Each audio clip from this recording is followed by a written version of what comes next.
All right. So, welcome to the Tuesday Night Right. Tonight's concept is sounds and signals, the elements of communication that shape what you perceive and how you are understood. This includes the subtle communication of body language and facial expressions, which often occur in split seconds, way too fast for your conscious mind to interpret. But sometimes you might get a sense of somebody and not really know why. It's probably because you saw something. Maybe they were saying, "Oh, I love you so much." And then, like, I don't know, for some reason they gave you the finger or they snarled or whatever else can happen unconsciously. So we pick up on all of this. Let me just tell you a little more about Katie. Through her writing, podcasts, videos, and courses, millennial blogger, speaker, and podcast host Katie Dalebout curates inspired wisdom that guides people to go deep and sift through the thoughts clouding their minds, kind of what we're talking about. She's a regular contributor to Refinery 29 and Mind Body Green, and her work has been featured in Teen Vogue, Yahoo Health, and the Daily Mail. In 2013, Katie launched the weekly interview podcast WW Radio, which attracted wellness and lifestyle celebrities such as Gabrielle Bernstein, Tara Stiles, and Joe Cross in its first few episodes. Katie helps people develop a positive image of their bodies through embracing their creativity and personality outside of their physicality. And she is on a mission to share journaling tools that invoke deeper authenticity and true self-expression. So if you'd like to learn more about Katie, you can visit her in Wellness Wonderland. Follow her on Instagram, Facebook, Twitter, and YouTube. Katie Dalebout. Katie, hi. Hi. I, How are you? I I'm good. I loved that. That's a super old bio. I loved it. I mean, it's all true, but I don't know. Yeah, there's been it was such a delight to hear it. Because I haven't heard that was what my first blog was called, The Wellness Wonderland, and I kind of renamed everything to be called Let It Out many years ago, and it felt like such a nod to this era of myself, and I was so happy to hear it, and I'm just so grateful to be here and to be with you, Shari. I think the world of you. You were a guest recently on the podcast, and Micah, who works with you, is my dear friend and my neighbor, and the reason why I know you, and I'm just so grateful to be here with all of you. So thank you for having me. Thank you. And tell us a little about Let It Out. So like you read, I had this blog for many years that I started in college, and it was very wellness focused, called The Wellness Wonderland. And I, it's so interesting, like we sort of cringe at old versions of ourselves, or at least I do. And but it's so who I was then, and it was so of the time then. And then soon after that, I was teaching yoga, I was making the blog, I was writing, and I studied journalism in school. I wanted to be a broadcast news reporter.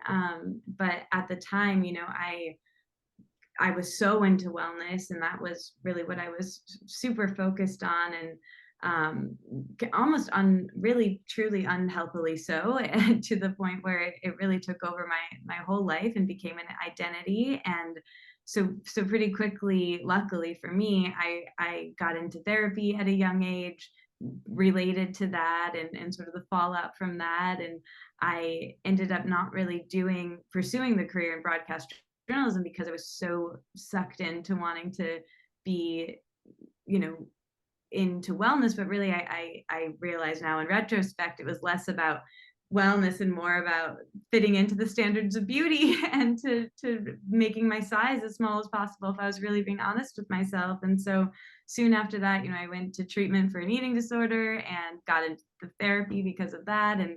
And sort of during all of that and after, I nobody in that told me to journal. No one in that, it just wasn't recommended, like not wasn't recommended like it was bad, just it didn't come up. And somehow I was reading every self-help book. I was really open at that time because when you kind of go through something where you're like a pivotal moment, you're kind of, one is more open to suggestion. And I was reading every self-help, like every spirituality type, like everything I could find. And this was right after my college graduation. And so I had a gift card in a Barnes and Noble, and I went to my usual section, the self-help department. And I'm like looking for the next, I'm like, I've read all these. And so I don't know why, but I remember very distinctly walking out of the self-help section and walking into the stationery section. And I bought this colorful journal with a gift card.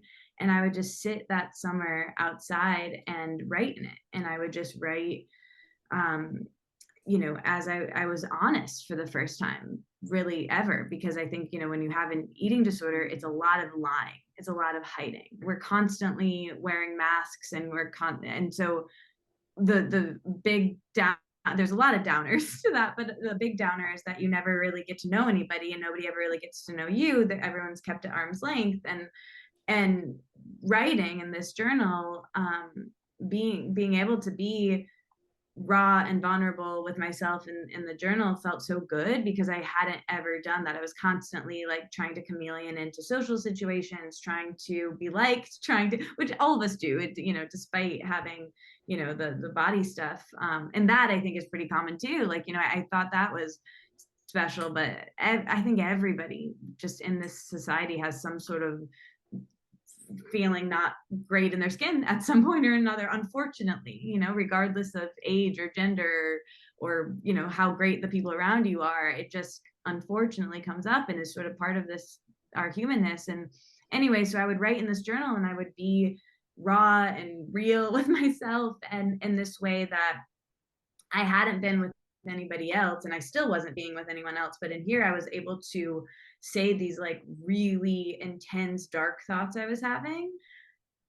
And I was also able to say these really like high, lofty goals that I also wouldn't admit to anyone else. And by admitting those things to myself, it gave me over time, the ability to, make the therapy I was doing deeper and more authentic. It gave my relationships this level of authenticity, and it really seeped out. And so then I read The Artist's Way and started doing morning pages, and realized that other people journal too, and this thing I just started doing on my own.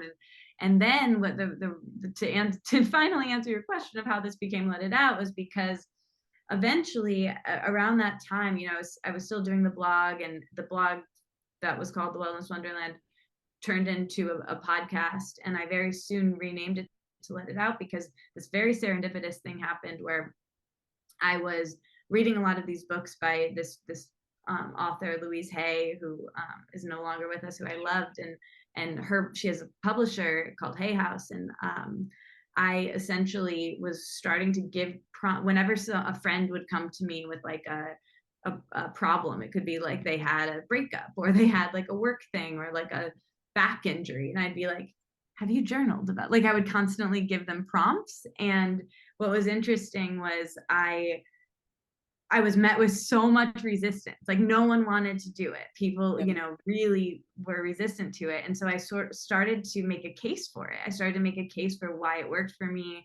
I started to make a case for how it could potentially help them. And then I also realized that we're all different in this. So what might work for me to just free flow write wouldn't work for Micah, and might not work for Patty, and so on. And so basically, I would make these prompts tailored to different people. And then, very serendipitous story later, I ended up getting a book deal with Hay House, my sort of dream publisher. And the book is 55 journal prompts, and it's a mix of personal essays and journal prompts in all these different areas, from body image to organization. And so the way I wrote that book, I realized I wanted it to be called, before I even wrote it, I knew I wanted it to be called Let It Out, because when I was a kid, whenever I got sick, my mom would say, it's kind of gross, but like, you gotta let it out, like blow your nose, or, you need to get sick, like get sick, because you gotta just get it out, let it out, let it out. And I think it's true emotionally. And the way I grew up, Absolutely. Of It was course. the opposite. It was like, hold it in, stuff it down, don't talk about that. Let's go to school, put your boots on, you know what I mean? And what I realized I was doing in my journal was like the emotional version of letting that, like, whatever it is, good and bad, just come out so you can move on. So anyway, I renamed everything. The podcast became Let It Out after that. And here we are 10 years later. Well, it's fascinating. It's also fascinating when you are in the presence of people who say, I struggled with this, I struggled with that, who so clearly, at least, don't seem to be dealing with that right now, or at least to have developed coping skills. And I think that's the trick.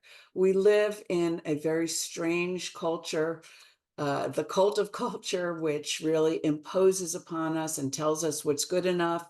And we all learn pretty quickly that we suck. And we also all see all of these icons who, get put up on pedestals as though they didn't have human feelings. And it's it's so appreciated by me, and I just assume by everyone else, that you've been so honest and vulnerable. And I love you for that. Thank you. Um, Oh, thank you. And same. And it's, now that I've shared that, it's probably pretty clear how we connect, because I think there's such a Venn diagram between your work, Shari, and the narrative method, and Micah, who we have to thank for clocking that and knowing, Sure. that there would be synergy here. So thank you. Well, thank you. I am going to turn off the recording.